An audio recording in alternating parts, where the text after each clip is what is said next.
Fearscape Media Network, exploring the unknown, one podcast at a time.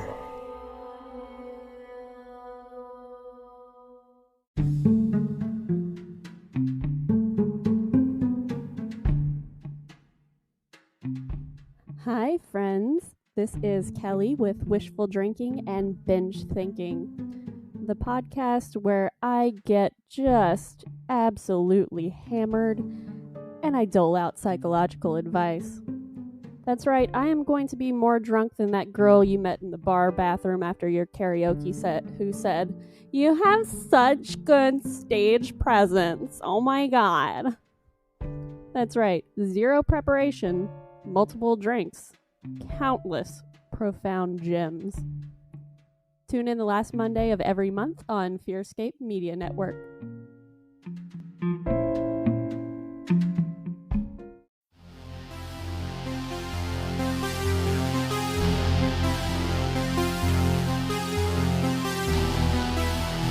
Coming to you from nowhere, a suburb of parts unknown, your ghoulish hosts for an evening of terror, Stefan Gearhart and Lance Wayne, the Misters of the Dark.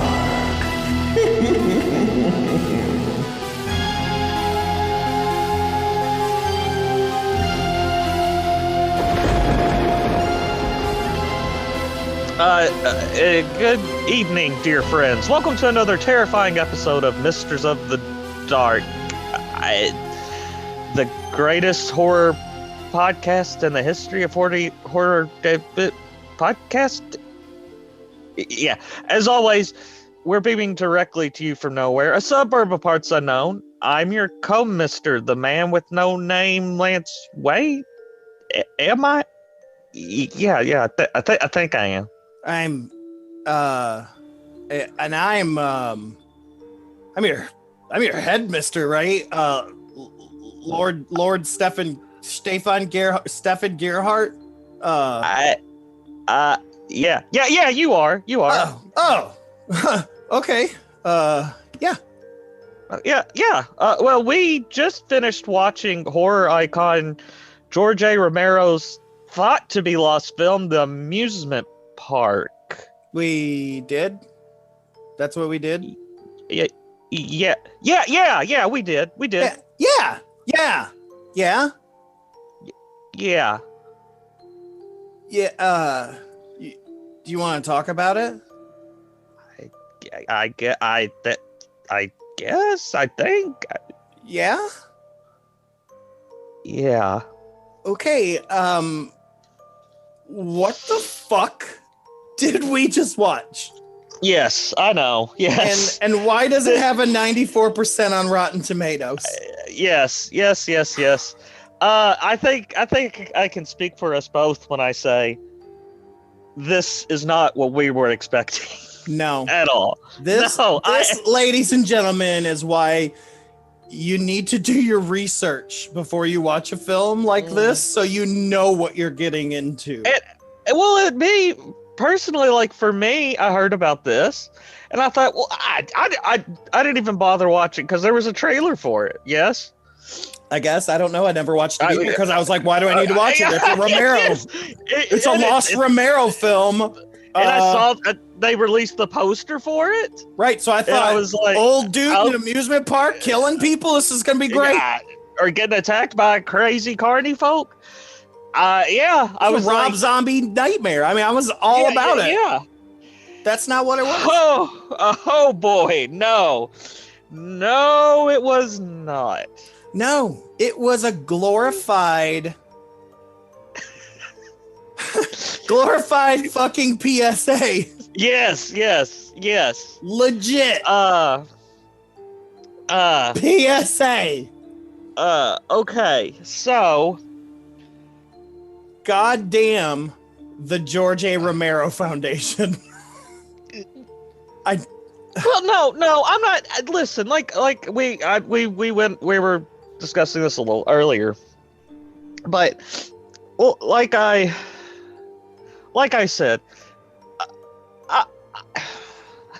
Jeez.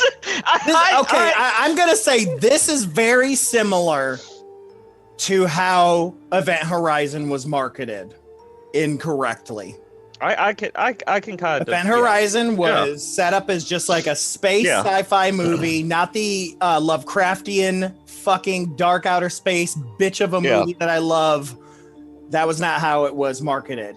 Suzanne Romero said, "Ooh, I got a movie y'all ain't never seen of Romero's, and it was done in 73, right around the time of Season in the Witch and the Crazies." And you're like, shit, that's a good time in Romero. 73? 1973. It's at 70. It's saying it's 72 everywhere else I'm reading. Well, here, what I'm looking at says it was produced in 1973 between Season of the Witch and the Crazies. Well, what I maybe was it started in 72. I don't know. Nothing about this film surprised me. Regardless, I'm thinking the Crazies I adore, and Season of the Witch I like as well. And I was like, this is a good time for this man. I'm very interested to see what kind of craziness is out there. And I mean, I just see this poster, and I'm like, fuck yeah. Yeah, and like I was saying. Like what I was trying to say earlier, I don't hate this. I don't, like I've stated in podcasts before. There's been films that I've seen and I've been like angry at. But like I said to you earlier before we started recording, I enjoy this as a just like a little oddity, this little unseen piece of film we haven't seen from this prolific. But we were misled, man. With we were misled. We were. All right. That's my issue is that Suzanne Romero, the widow of George, misled us all. That bitch. Yeah. Well, just the fact it came out on Shudder, Right? So already you're like, oh my God, Lost Romero horror film on Shudder. Yeah. And even when I read a tad bit about it, that I saw that it was about the nightmarish realities of growing old, I was like, ooh, this guy's going to get I was really looking forward. And then the poster is the main character's head being severed, severed in a carousel. Yeah. I mean, so like we were saying earlier, I heard the name, I heard it was Romero. I saw the poster. I thought, okay, I get the gist of this. I put my dick on, was ready to go. Yeah. Nothing. Okay, I mean, we were gonna try to kind of do like we normally do, go over the film beat for beat. But like you said, could you find anything that could help us? Because I'm telling you, it was, and I'm gonna go ahead and praise this aspect because it is absurd film at its best, and it definitely deals with old age and senilism. So maybe it was on purpose that it was hard to follow and it was hard to remember because it was so I'm gonna go ahead and just call it a clusterfuck because it was every scene was just filled with so much stuff. It was very incoherent, which like you said, I'll go with you on that. Yeah, which is kind of the point. And I gotta say, it was it was like the Titanic. I mean, the movie opens with the main actor saying, "Hey, old people," because I don't know if we mentioned this, but this was done the Lutheran, what is it here? The Lutheran, God damn it, where's it at? I'm sorry.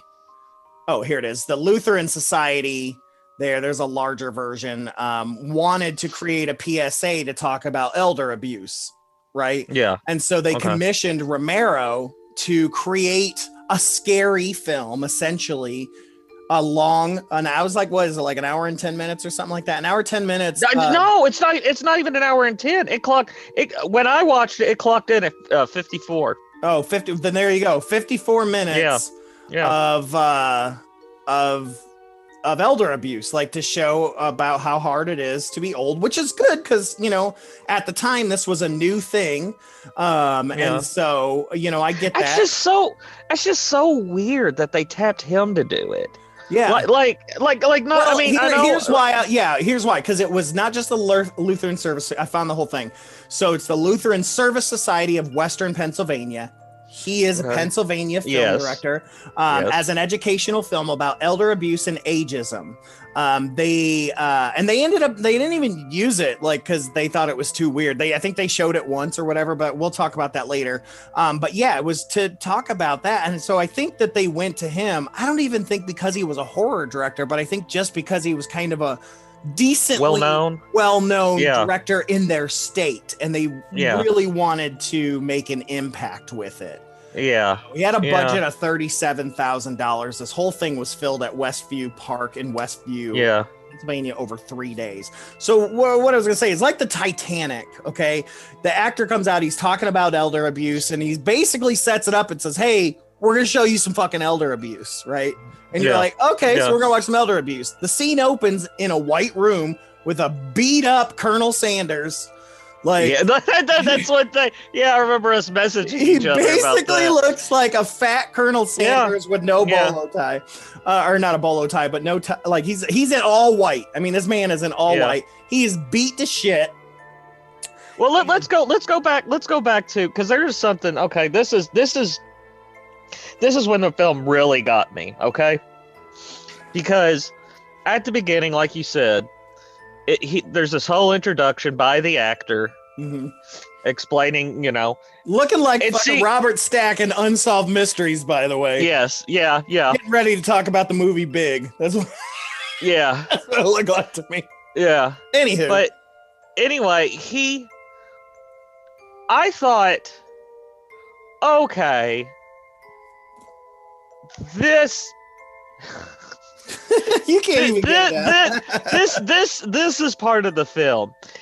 It's gonna be this actor, and he's, you know, doing this. It's almost like he's shooting a commercial, and then it's gonna go into the film. Like, this is part of the film.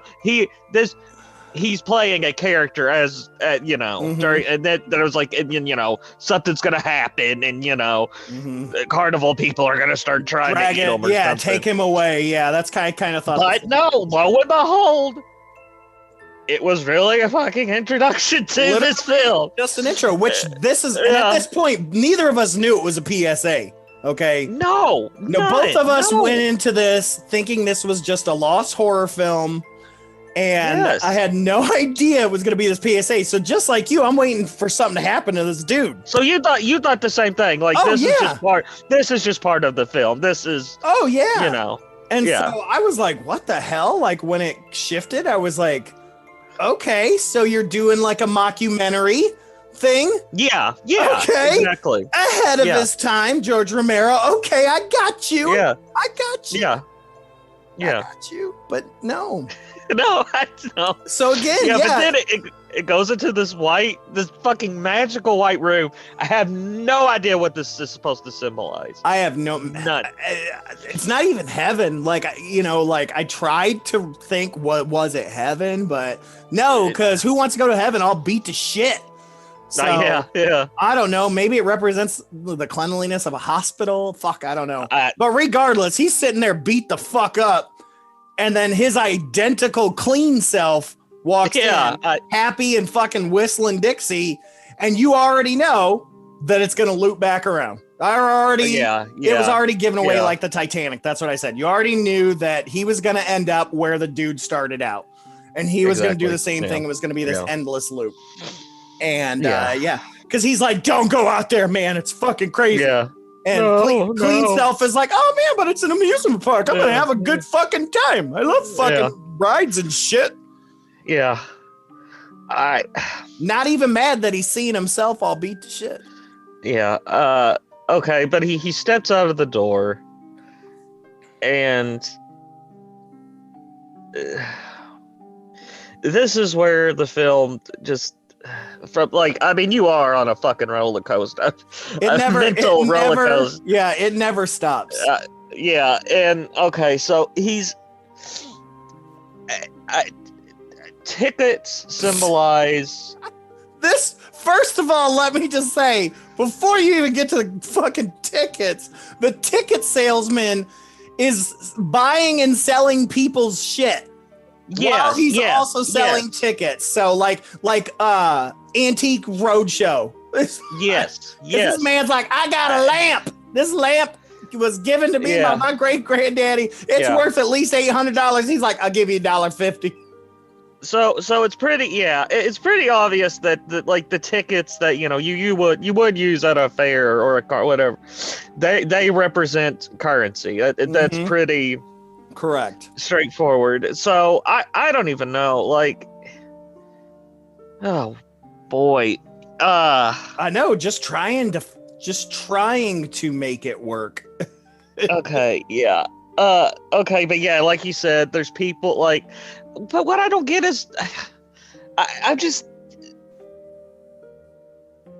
So it's only the old that have to sell their stuff? I guess I didn't understand that. I didn't know if that was like symbolized. Now that looking back with hindsight being 2020, now I'm like, well, is that them having to downsize and get rid of their past and everything because they're going to move into a home or something, or a small apartment? Everything, or they're having to sell memories because they're losing their memories, or once again, how the young just swindle the old. Because this guy's saying, hey, this is worth $800, and he says, I'll give you $1.50. So it's the young taking advantage as well, while he's also selling the currency, which is really odd as well. Yeah, and I'm just gonna go ahead and warn everybody right now, and we spoke of this earlier. I swear to God, I watched this film twice just to try and jog my memory and learn. But I do you, Stefan, help me out here. Do you know what happens after that? Like, hell no. I don't know either. Here's the thing, and I don't know if that was on purpose. And I don't know if I said this on air or to you earlier or what, but I think I'm gonna call Romero the most genius dude ever, and say he did this on purpose. That he is creating senility in his film to make us forget. I gotta agree, because the next scene that pops up in my mind, he buys the tickets he buys the tickets, and then he gets on a roller coaster, doesn't he? He gets him and the other. They get on a roller coaster. He's like there. He's on it by himself, scared out of his mind. Everyone. Here's the other weird thing: most of the other old people are having a blast. Yeah, and he's It's just Fat Colonel Sanders that's struggling. Like he's scared out of his mind to be on this roller coaster. Well, you got this couple with this dude with no teeth, who's my favorite guy in the whole movie, like just smiling. Oh, I love this roller coaster. Yeah. Woo! Just having a good old time. Kids behind him screaming. He's just there, and he looks like a ghost. There's actually a picture on one of the articles I'm looking at, and he looks like a ghost. Like he looks like he just left the set of the Munsters playing Grandpa. Like that's what he looks like. Like, well, and I'm sure that the white, like him, being in that white suit and that kind of pale makeup or whatever you want to call, or powder or whatever. I'm sure that's supposed to, symbolize well, no, I was going to say symbolize like purity, innocence. I didn't even think about that. See, I thought it was really obvious. I feel like an idiot even saying it. I'm an idiot. And it's like anything else, because you, like you just said, we're not spoiling it because it's given away at the first 2 minutes, but. His clothes are tattered, they're dirty, he's bloodied. Yeah, he's got a cane. I mean, like, is just... So, that represents, just the stains of society. I don't... Anyway, okay, he gets off the roller coaster, and then they get on a trolley? Maybe? And this... No, I know at some point, early in the film, they get on a trolley. And this is where, again, I am lost. I don't know what this, but all of the elderly people have luggage to get on this trolley. God, I forgot. See, man, you're just opening up. You are Alzheimer's medicine because you were making me remember. Because, like, I forgot all about that. Like, yeah, there's just these people with luggage. And again, is this symbolizing they're having to move? Like, I have no idea. None. I don't know where that comes from. I can't even analyze it. I don't know. Somebody in The Guardian wrote an article on this, and he says that you get a kindly old gentleman in a dapper white suit wandering around a crowded fun fair only to discover that the fair is for the young, just like life itself. The old people are there to be patronized, infantilized, bullied, ignored, robbed, and terrorized. You know, because then you got, like, I don't even know when this happens, but then you got the bumper cars where a cop pulls them over. Yeah, well, the bumper cars, I thought that would see that, but around at least cars, that one made sense. Yes, because it was very obvious. It was like, how's your eyesight? Oh, your eyesight sucks. Yes, you don't get to drive no more. Yeah. And that is you don't have your glasses. Yeah. Like, I remember when my grandmother lost her license because her eyesight. She was pissed. Yeah. You know, that is a little bit more on the nose, and I can understand.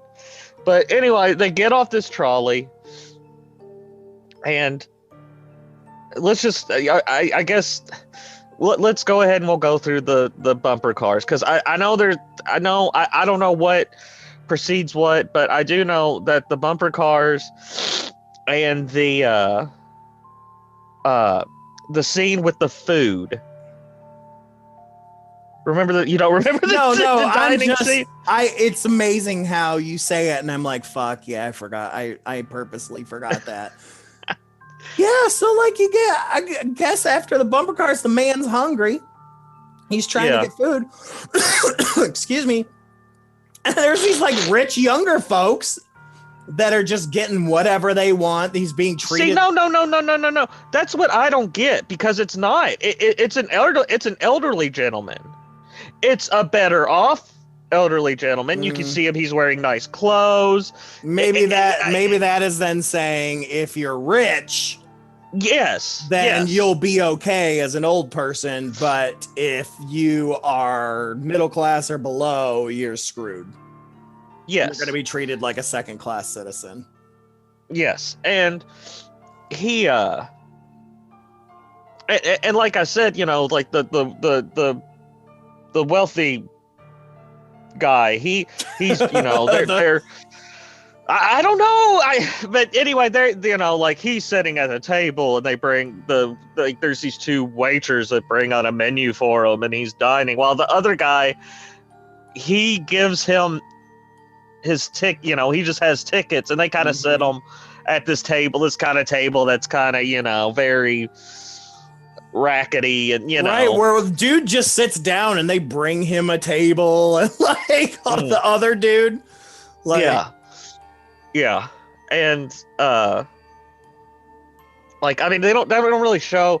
I assume that what the wealthy guy's eating is, you know, like higher quality, but like I couldn't even really tell what they gave our lead. They gave him, like, it almost looked like Chef Boyardee and French fries. Yeah. And then they give him some white bread to go with it. I was like, what the fuck? What are you even eating? And I'm like, I guess, is that to imply the cafeteria food at old folks' home? I guess. I mean, I didn't see the only time. What, does this happen afterwards? I can't remember, because remember, there is a part where he gets led. It's the younger people too, and the younger people are pushing him, and it's almost, I guess it's supposed to be like the fun house or something, but they're all going, go in, and he goes in, and that is like the retirement home, you know, I where guess there's so much, and we completely glossed over Romero's cameo because he was the guy that in the bumper car that got hit by the old couple. He was the rude. Oh, really? Yeah, that was his little cameo there. He was I the didn't even rude car notice. goer, yeah. Yeah, everyone assumes the accident is their fault because of the age, blah blah blah. And then yeah, they get to the fun house. And it actually turns out to be a nightmarish hospital ward beyond the doors. And then yes, finally a scary moment, you see Death standing there complete with a scythe lurking around. Like, and that was a pretty creepy looking thing. So I mean, it came off a little bit Party City-ish, but I mean, yeah, but I liked it. It fit. Yeah. It fit. But yeah, I mean, it's like that food issue, like just all this stuff. And at this point, he's starting to lose his shit. Like he's definitely starting to lose his shit. He's crying and nobody gives a shit. And he's just trying to figure out what the hell to do. Well, there's that part where he, which this is a part that, like I said, because some of this stuff, I mean, maybe, listen, I'm not, I know it may sound like it on the show, but I'm no, genius. I'm no, movie historian, whatever. But, I am dumb as they come. But, I mean, some of this stuff, unless, I don't know, unless it's just so out there that it's just kind of beyond my comprehension. The stuff that was more on the nose did get to me. Like it did. It made, I was like, oh wow, that's a really good example, point. a scene that comes up pretty soon, I think right after, which is the tarot, the crystal ball psychic. See, I was going to actually say before that, because I do want to get to that. Okay. But the scene where he is sitting on a park bench, and he's just a kindly old man. I mean, they, like I said, I to me, the symbolism with the meta, whatever you want to call it, with the the pure white suit. Yeah. It gets that across. Yeah. But he's sitting there on the park bench, and he sees some children, and he's just saying hi, and then some random guy runs up and goes, "Get out of here, pervert!" Yeah. I thought that was weird too. And I guess, the 70s was really when we were starting to get into that whole kind of being afraid of older men type thing. Yeah. I guess. But yeah, that one kind of hit home too. Dude was just trying to say hi to some kids, and he was being treated like a creeper, because he was there by himself and not with his grandkids or whatever. So yeah, that was definitely a tough one. And he's like, "What the fuck? I was just saying hi." Yeah. Like, what the fuck? So yeah, like that would, because we do, we'll see like a, we see, I mean, we do, I do it with people in general. I don't mean to, but I'll see people sitting kind of off to themselves, and I'll be like, oh, what you know what I mean? No, even though I'm that person a lot, I'll be off in the corner somewhere just minding my own business. Oh well, I love kids, so it's like I'm always wanting to, I worked with kids for a long time, so it's like I always fear that I'm being looked at like that. So that scene definitely kind of hit home a little bit, and I understood that. It's like here they are just wanting to just connect with the youth of the world, and they can't do that. So that was a tough one. Agreed. And but again, I don't getting into the psychic scene, like that was a real tough one. This was actually probably my favorite scene in the whole movie. I thought this was the most, in a way, frightening, because of how real it was. And essentially, you got this young couple that goes into the fortune teller's booth, and he sneaks in and is watching, I guess, which is real because now he is a creeper. Now he is a creeper. Yeah. But he's sitting there, and she basically, there's a cutaway scene, and it's her showing them as elderly folks who have been forced to live in a home, and deal with death and dying and going to the hospital, not knowing what to do and wanting to help, and just the medicines and all the shit. Like it was pretty scary and about how alone they were feeling, that there was no one to support them and help them, and that was their future as a couple. Yeah, well, and you have the old woman on the phone with the doctor. Oh, and she's the doctor running back and forth to that damn, because she doesn't have a phone. It's the 70s. So she's running down the street to the pay phone to keep trying to call the doctor. And the doctor is treating her like an idiot.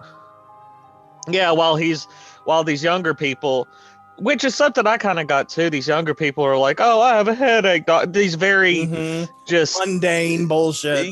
Yeah. While, she's in need of some serious help and he's just blowing her off.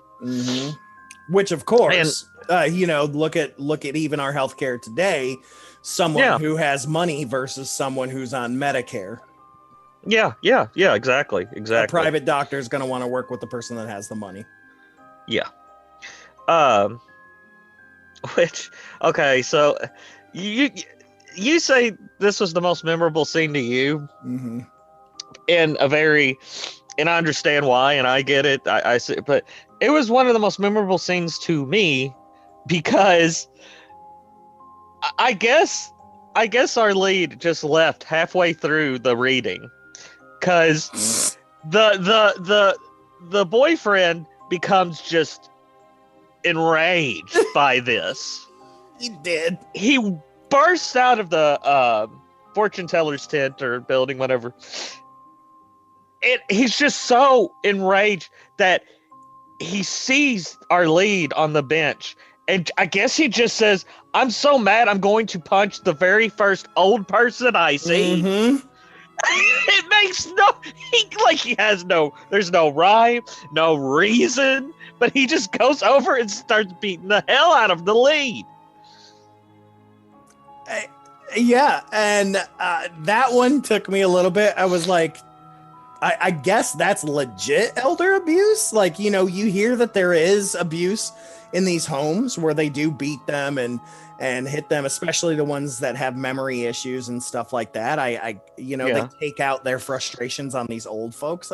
You hear that all the time, and it's like, is that what that was? See, again, this is when I was completely lost. I didn't. Oh Lord. Anyway. Well, literally though, I mean, our main guy was the only real actor in the whole bunch. Every single other person was all the old people he literally plucked out of nursing homes. And a lot of them were family, friends, or workers at nursing homes. They were all volunteers.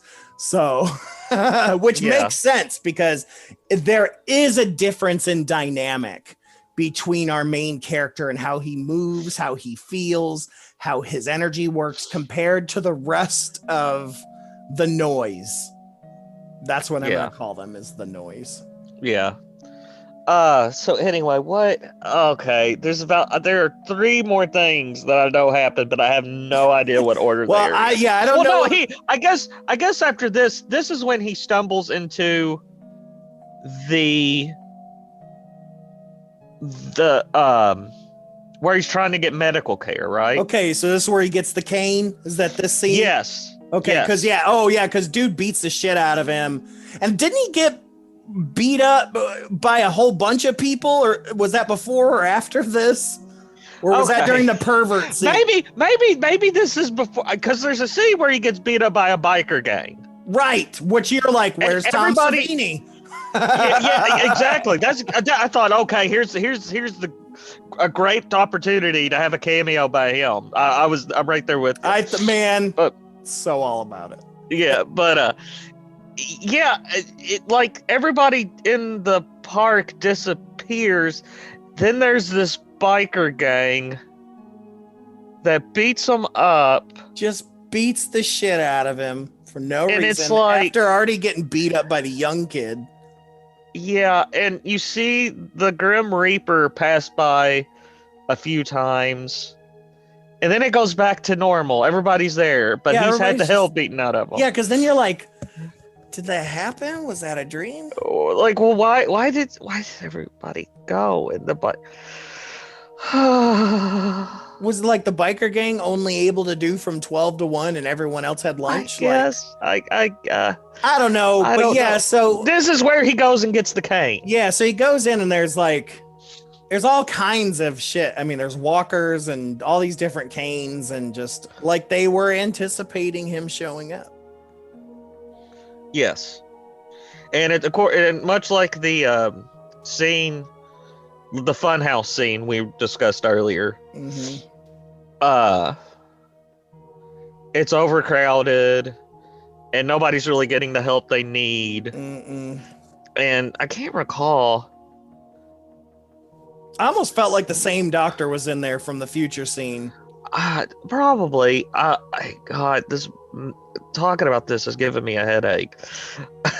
But okay. So he goes to this other kind of fun house thing, and it's supposed to be, I guess, it's a metaphor for like healthcare, pretty much. Mm-hmm. And like all these people are being treated, and they just kind of, it's just kind of, he said, I need help, and she's like, okay, here you go, and just slaps a band-aid on one of his wounds. Yeah. And gives him this cane, and is like, okay, bye. And he's like, oh no, I need more help. And it's obviously a symbolism of you're old, you're gonna die. We're not gonna waste our time. Exactly. Yes, exactly. And then he stumbles up, and like I said, there's two more integral scenes that I can remember. Yeah, and I don't know which order they're in. Yeah, I mean, but there's the chicken scene. Is that? Well, that's one of them, but also like the freak show scene. Oh my God, I forgot about the fucking freak show. Yeah, I don't even know where that happened. Yeah, man ends up at a freak show, and they're getting ready to show all the freaks, and everybody's like, yeah, show us the fucking freaks. Yeah. And it's just old people. Yeah. They're just old couples. Yeah, well, one's like a general. Yeah. Oh, yeah. Like like a World War I general or something like that. Yeah. Would have been at that time. And that I didn't really understand. I mean, do we parade around old people? Yes, very much. We do. Okay. Yes, that made perfect sense to me, especially him being a fucking general from like World War I, or had to be because World War II was too close. He was super old. Parading him around to show him off, oh, look how our military takes care of their people, oh, look, oh, he's 97 years young today. Yeah, okay. Yeah. Mabel hit 100 today. Isn't that fucking fantastic? Now go back and eat your fucking broccoli. Like, okay. To pretend that young people care. Like old folks. I mean, look at fucking Veterans Day Memorial, all those things there. It's all about, at least it used to be. Now it's a little more encompassing, but it used to be mostly about older folks. Like it was like, look, we're trying to honor you. Yeah. Okay. I get it. Yeah, but they're treating them, essentially saying it's a freak show though. It's like, look how different they are. Like, the people from another time, know. Oh yeah, exactly. People from another time. How are you even surviving today? Yeah. And there, of course, the crowd is belittling them and yelling obscenities and stuff. Well, our lead gets offended by this, and he starts saying, "Oh, leave him alone, leave him." Well, then all of a sudden it becomes the fucking villagers scene from Frankenstein, and they're all just chasing after him, and he hides behind like a ticket booth and avoids capture or whatever. Yeah. And and then now we're getting to the chicken scene. Yeah, then he just like chillaxes on the ground. Yeah. Next to a family having a picnic. Yes. And the little girl is, again, here's another little girl, which you would have thought he would have learned his lesson. Yeah. But he didn't. So he's trying to play with the little girl again, but she's like, "You hungry?" And he's like, "Hell yes, I'm hungry." So she gives his ass chicken leg, which you're like, Colonel Sanders. I know, yeah. Well, I even told you we were messaging. I was like, oh, I'm craving KFC right now. I know. I still am talking about it now, man.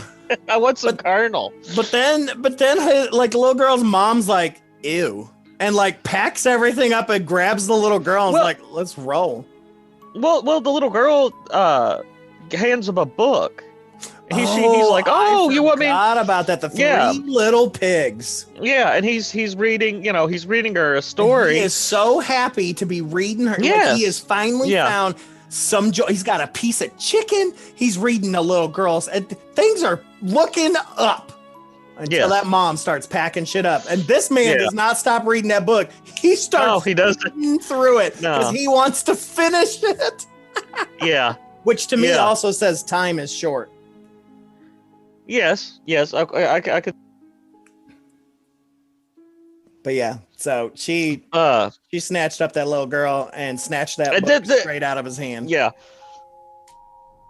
And this part actually really got to me. Because you do genuinely feel bad for him, because he's just by this point he is just at the end of his rope. Mm-hmm. He's going, oh, please come back, and he's crying, and it did. It really. That's one thing I can say about this. For as abstract and incoherent as it is at times, it does get its point across.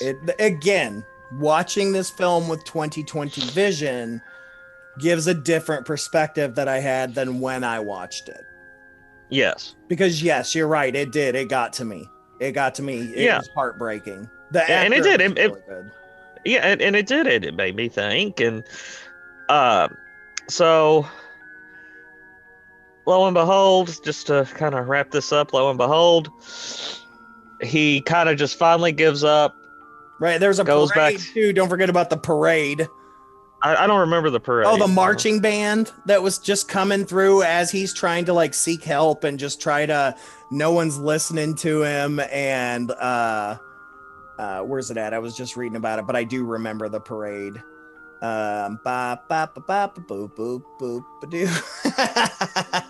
Shit, where'd it go? It says a particularly tense sequence is intercut with a drumline marching band pounding away, the beating drums blending with his heartbeat.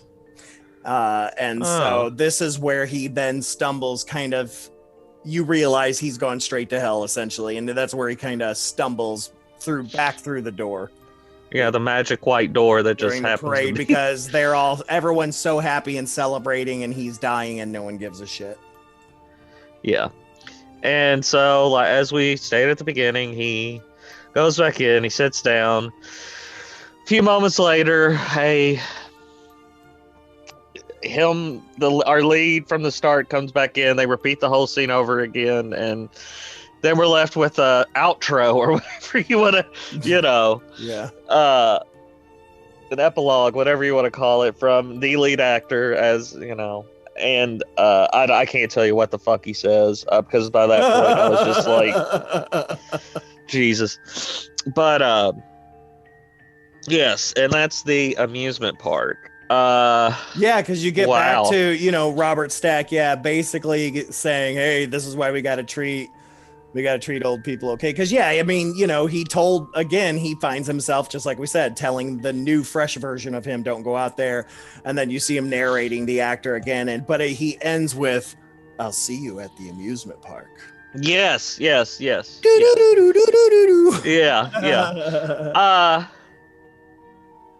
This would have probably made a better episode of The Twilight Zone. Yes. With that theme. 100%. Yes. Like I said, I mean, it really sounds like I'm really coming off like I think it's all. No, I don't. Like I said, I enjoy it for what it is. It's a little oddity from a prolific actor, director. Did I say actor? Mm-hmm. Okay, director. I'm sorry. See, now I'm getting discombobulated. Here's the thing that scares me. Okay, here's the thing that scares me. So Suzanne Romero created the Romero Foundation as a way to kind of put these old things that he's got out there and things like that and release that. This is the first thing they've released. Does it get any better? Oh boy. It scares me because you kind of tend to put your winner out first to make people interested. I'm a little I can also see this as being kind of testing the waters. I'm like you. I probably would have chosen something a little bit more in that. And I hate kind of putting George Romero in this box, but I mean, what are the films we talk about? We talk about Night of the Living Dead, Dawn of the Dead, Bruce, Creep Show. Mm-hmm. Those are the films we talk about, but I would. Now I don't know, because I mean, if this is what they released and they did advertise this, I'm telling you, and somebody, please, anybody listening, message me, comment something if I'm wrong, if I missed something. But the way they advertised this, it came off like it was just more of the same. Yes, more of what we know. To me, it felt like there was some short film that he made, or even a longer film, but then the studio decided not to do it, whether it be budget concerns or whatever. And that's what I thought it was going to be, but it's not. And I thought maybe, because see, I didn't even really look at the year when this came out. I didn't look that up till afterwards, but I thought it was like a student film. Right. That was my other thought, was maybe it was just an early film, like, yeah, I don't know. Or that he just produced or something, like, for a kid. Yeah. Yeah. I don't know. I don't know. I'm just like, first of all, I'm like, that cost $37,000 in 1973. First of all, I feel like they did get Colonel Sanders, so they did get Colonel Sanders. The thing that to me, it's like finding out Stephen King wrote a romance novel. Yeah. Right? Because no. It's like finding out Stephen King wrote a pamphlet for herpes. Or something, Yeah. Or wrote a pamphlet about CPR. Yes. Or something. You know what I mean? Like, but they didn't tell you that. They didn't tell you that. No. It was like releasing this unreleased. Yeah, it was just called The Breath Lost. Yeah. You're like, oh shit. Yeah. And the cover is, like a fucking dummy. It's a CPR dummy. Yeah. With like evil looking eyes. And then you read it and it's like, oh, do it to staying alive or whatever. I'm ripping off The Office. Here's the thing, and I'm going to talk in a minute about how apparently we're the only people that didn't like this movie. But here's the thing. If it was not Romero, this would have never in a million years been treated as well as it has been treated. No, it would be on it would.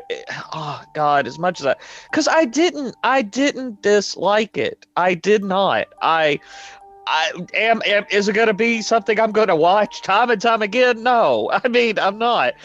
But I didn't dislike it. I'm glad it came out. It's an interesting. It shows you another side. Again, if I would have been told what it was in the get-go, I would have watched it with very different eyes. Yes. And I would have treated it differently instead of looking at it like a lost horror film. Yes, exactly. Same here. But Yeah, if it wasn't Romero, I mean, I could, man, I could see it easily being on one of those like DVD packs you see at Walmart. That's like, Even at 83 Walmart. B movies. It'd be at the dollar store, or Yeah. it's just some public domain thing that ends up on YouTube that somebody discovered 10 years ago and shared it. Yes. And it would have no notoriety in any way, shape, or form, and it would not have been treated as a fucking masterpiece, which is what it's like. Again, 94% approval rating on Rotten Tomatoes, and it's going up.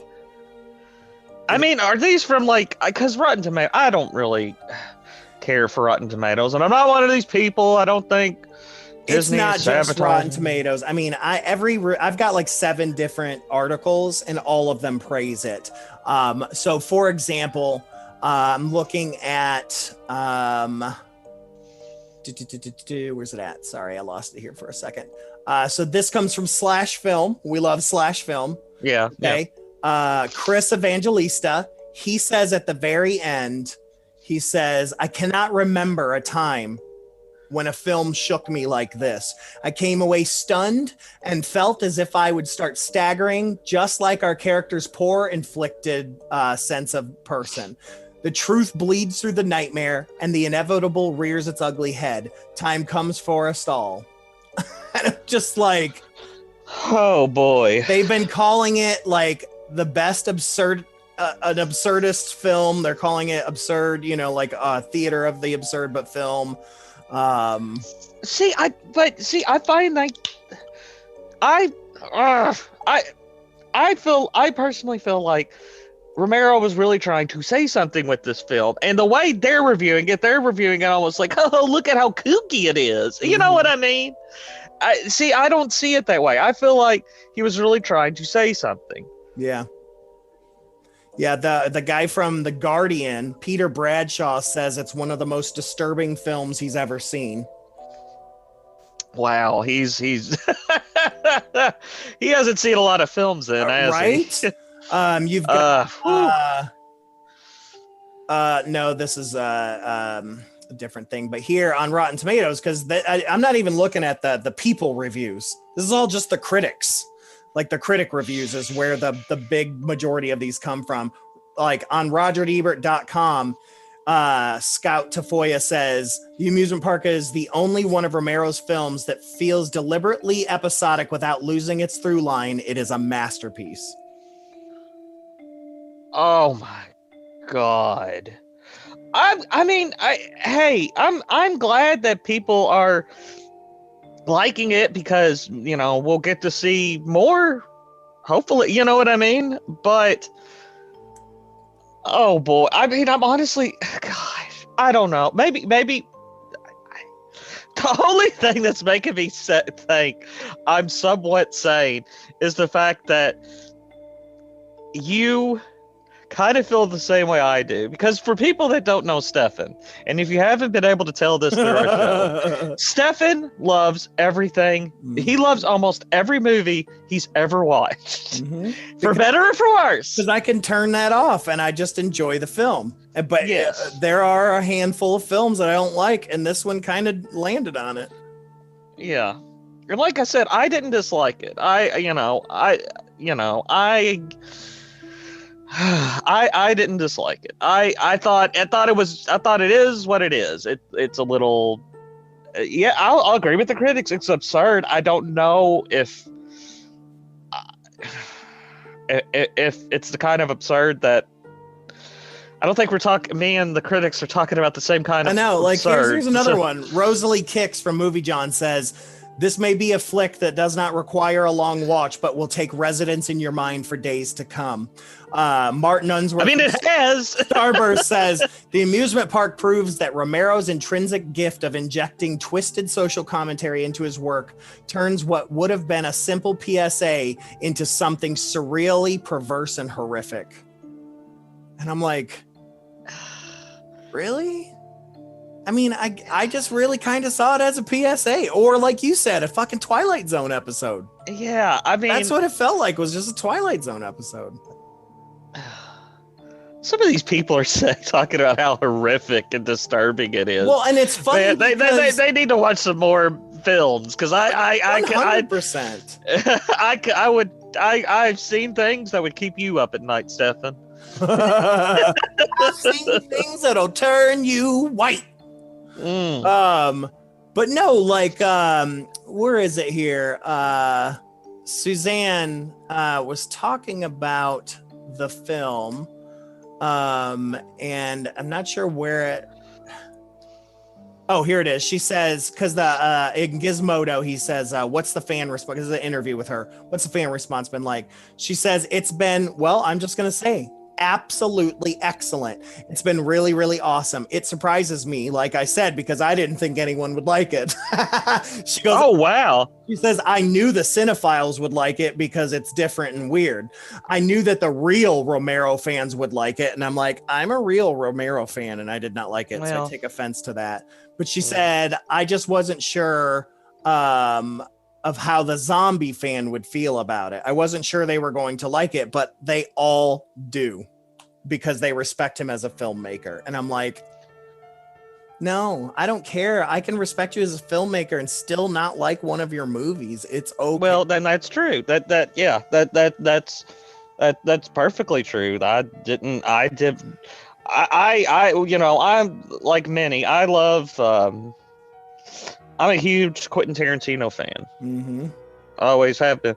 And I didn't care for Death Proof.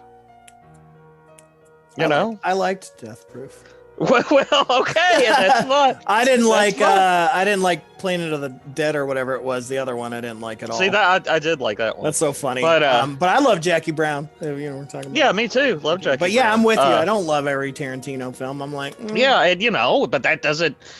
I don't judge people based on what films they like. I mean, and here's a perfect example.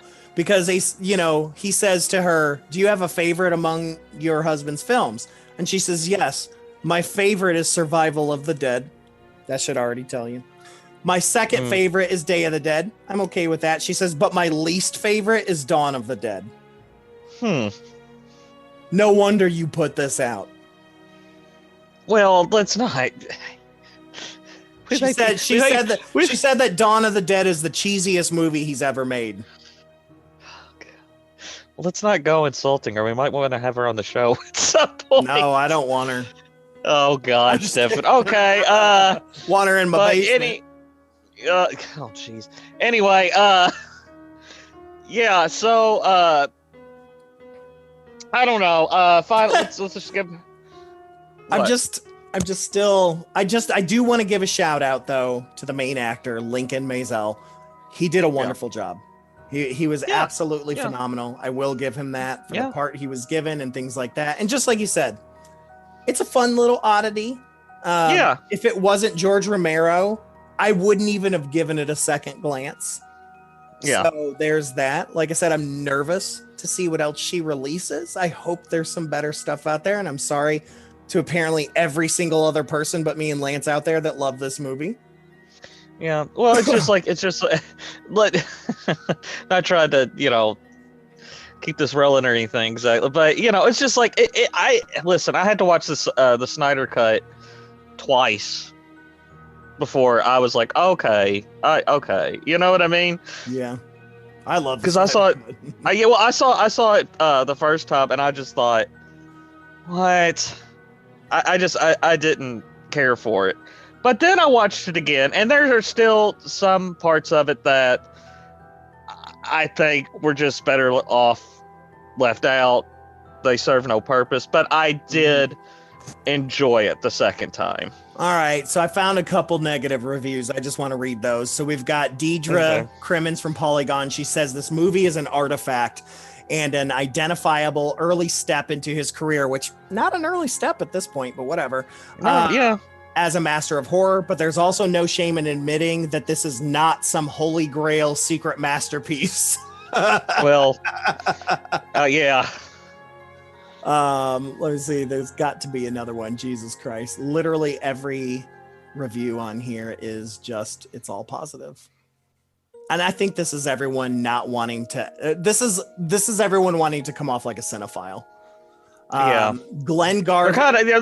They're kind of seeing it with rose-tinted glasses. For sure. Glenn Garvin here, Reason Online says, like Romero's zombie films, it's short on production cost, acting talent, and plot, and just about everything else. But this is pure ghastliness. Well, like I said, I see it. And I mean, it's just, it sounds like an oddity even then, but I just see it as when, like, you know, such a, that's what I'm looking for. A distinct actor. Why do I keep saying actor? Director, like George Romero. This is what happens when you say, "Hey, we have this money, and we have this budget, and we have this idea for a PSA. We want you to do it," and you just turn them loose. Yeah. You know, and and still, it's seeing a little bit of an oddity, almost. And I'm not. Don't anybody get, start sending us hate mail or anything. But it reminds me of what of Ed Wood. You know, because Plan 9 from Outer Space was backed by like a Baptist church or something like that. Yeah. Because they wanted Ed Wood would say, "Oh, you'll make a hit," I'm not saying George A. Romero condom or anything like that, but I'm just saying you had these people that were like, we want to do this, and the director goes, "Okay, here you go," and it's something they didn't expect. Yeah. So, well, to me, it's so Romero didn't write this, so I'm like, did he follow the script completely? It was written by a guy named Wally. Oh, Cook. Really? So there's no information on this guy. So I don't know if he's from the Lutheran. Like, that's what I'm saying. Is like, did the Lutheran Society have a script that they were like, "Hey, can you film this?"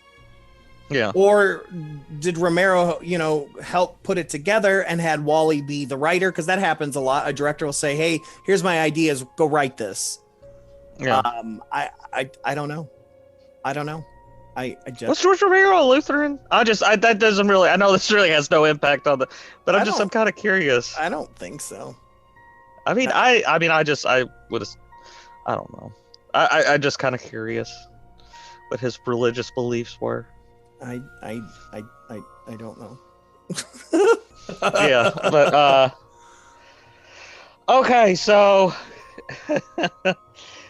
I say let's go ahead and give our final thoughts. You go first. So, final thoughts. I wish I had done some research beforehand, so that I could have watched it with a different set of eyes, not looking at it like a lost horror film, but just as a lost piece of work that Romero did. Had I looked at it like that, we may not even have reviewed it. Yeah. Truth be told. So that would have given me a different set of eyes, because then I could have looked at it as just this educational piece that was just done to help out, etc., etc. So my final thoughts, as a 70s PSA, it's similar to other 70s things that I've seen. I mean, you think about things like Godspell that came out around that time. That's just weird. I mean, like the after school specials were coming out. They were all really weird. Again, I think if the Twilight Zone had been happening during the 1970s, this would have made a great episode. I think, because the Twilight Zone's not necessarily scary. Sometimes it's just odd and disturbing. And I think this would have been a great hour-long episode of that, or even like the Night Gallery or whatever would have been around. Yeah. Chiller or whatever. So kudos to Romero for doing it.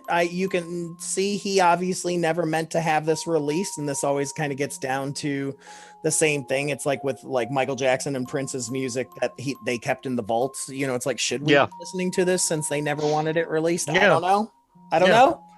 True. That's a really good point. Romero kept it. I mean, like Lucas holding on to the original, the original reels of Star Wars. Yeah. I don't know. But yeah, I'm not a fan of this movie. It was weird. Maybe if I was like high or drunk, maybe, or with a I will admit, a group of people like Mystery Science Theater 3000 in it, I would have really enjoyed it. But I will admit, the second time I viewed this, I was sipping on a couple of beers, inebriated. Yeah, a little. I wasn't sober. So my problem with it was that I went into it thinking it was this lost horror film, even if it was independent as all get out. I was very excited. Like I've even seen like Clive Barker's, some of his student work stuff that's out there. I mean, I love watching old horror directors stuff. I love it. Yeah. This was not that. This was a PSA that was created to talk about elder abuse, and so in that regards, it did what it was supposed to do. But it was jarring. It was hard to follow. Yeah. Okay. I agree. I mean, I honestly, like many things, I agree with you for the most part. I guess I'm not as angry as you are about being, I guess, misled, because we were misled. I'm sorry. That's just, but I don't hate it. I don't regret watching it. Like I said, it was nice to see this different side to Romero. I'm sorry, but I like these I don't see it as this like great piece of abstract cinema. I mean, I'd rather watch fucking what's his name, the painter Andy, that did like Dracula and Frankenstein, and he's the guy that did the paintings of like the Campbell soup can and Marilyn Monroe. Oh, Andy Warhol. Like his films are meant to be absurd. They're fantastically absurd. Yeah. But I see it as just this weird little thing that a legendary director did that not everybody knew about, that not everybody really got to see. And it's just nice. It's nice to see, these little things. I see it almost the same way, not exactly, but I almost see it the same way as I see have you ever seen I believe it is called Vincent.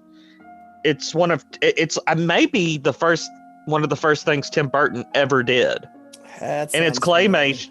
It's claymation. It's about this little boy that's obsessed with Vincent Price. Yes. One of his early, maybe his first. Yeah. But I almost see it like that. Just the side of a director that, this artist that we know so much for these other things, and it, I'm trying to wrap this up. I don't know how. I'm confused too. I'm still just confused, Lance. I mean, and I am too. But I would say if you haven't checked it out, check it out. Oh yeah, just go into it knowing what you're getting into. Yeah, if you are, I would even say if you're just a straight up horror fan, it's worth a watch. It's just an interesting little low budget nightmare. Of a famous director. Yeah. So, okay. And with that, dear friends, we come to the end of another delightfully disturbing episode of Misters of the Dark. We did. I think. As always, thank you for listening. Thank you to the Fearscape Media Network, and thank you to Corey Adams and Ashley Jones Adams from Nothing Wrong for our musical theme. The music. Okay. Lance. I think I'm just gonna go to bed. Yeah, I'm just gonna go to bed. Oh, okay. Okay. But before we go, dear friends, I'll leave you with this. Confusion is a word we have invented for an order which is not yet understood. Or some kind of bullshit like that. Good night. Lance, I'm not sure. Do I want to go to bed? I just come. I guess. I think you do. You don't know either. I mean, I guess maybe. Yeah. Yeah. I don't know. Menard, get me my ibuprofen.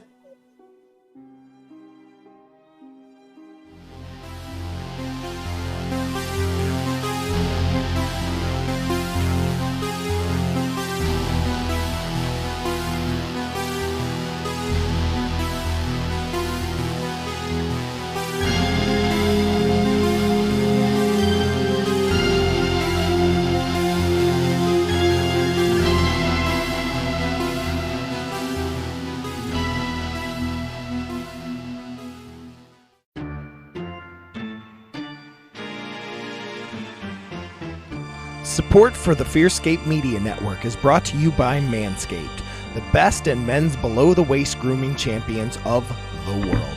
Manscaped offers precision-engineered tools for your family jewels. Manscaped just launched their 4th-generation trimmer, the Lawnmower 4.0. You heard that right, the 4.0. Join over 2 million men worldwide who trust Manscaped with this exclusive offer just for you. 20% off and free worldwide shipping with the code FEARSCAPE at manscaped.com.